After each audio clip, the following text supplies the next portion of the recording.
হার দিয়ে champions trophy শুরু করলো পাকিস্তানকে বাজেভাবে হারিয়ে ম্যাচ শেষে উপস্থাপকের প্রশ্নের জবাবে ভারতকে খোঁচা মেরে বাংলাদেশের বিপক্ষে ম্যাচ নিয়ে একই বললেন টম ল্যাথাম।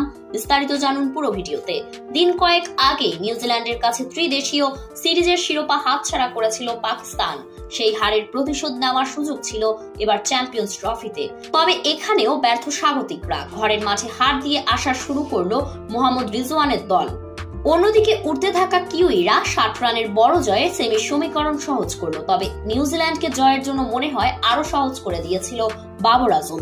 321 রানের টার্গেটে যেখানে ব্যাট করতে হবে সেখানে 90 বলে 64 রানের ইনিংস কিভাবে খেললেন বাবর, সেটি এখন ভক্তদের মাঝে প্রশ্ন। এদিকে ম্যাচ শেষে উপস্থাপকের প্রশ্নের জবাবে টম ল্যাথাম বলেন, প্রথম ম্যাচে পাকিস্তানের বিপক্ষে জয় পেয়েছি, নিজেরা সেঞ্চুরিও পেয়েছি, তাতে অনেক ভালো লাগছে। তবে ভারতের চেয়েও বাংলাদেশ কম শক্তিশালী নয়। পরবর্তী ম্যাচে বাংলাদেশের বিপক্ষে আশা করি ভালো করব। তবে বাংলাদেশ অনেক ভালো দল, তাদেরকে আমরা ফেভারিট মেনেই মাঠে নামব।